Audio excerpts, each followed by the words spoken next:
اعوذ باللہ من الشیطان الرجیم بسم اللہ الرحمن الرحیم۔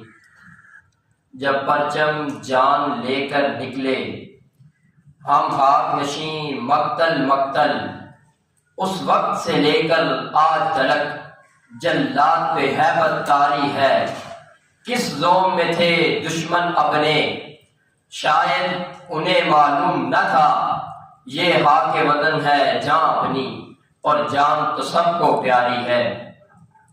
صدر گرامی قدر اور معزز حاضرین، آج مجھے جس موضوع پر لب کشائی کرنے کا موقع ملا ہے اس کا عنوان ہے چراغ ہم نے جلائے ہوا کے ہوتے ہوئے۔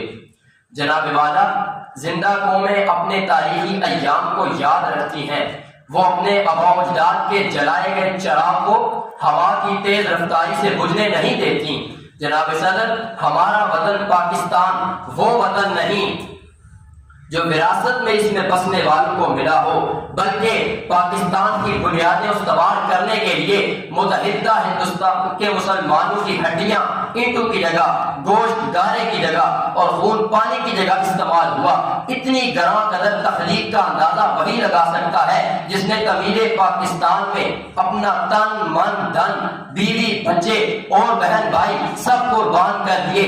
کتنی ماؤں کے سامنے ان کے بچوں کو قتل کر دیا گیا، کتنے بے بسوں کے سامنے ان کو مکانوں میں بند کر کے نظر آتش کر دیا گیا، کتنی پاک دامن عورتوں نے نہروں اور کنووں میں ڈوب کر پاکستان کی قیمت ادا کی، کتنے معصوم بچے یتیم ہو گئے اور زندگی بھر ماں باپ کی شفقت و محبت کو ترستے رہے۔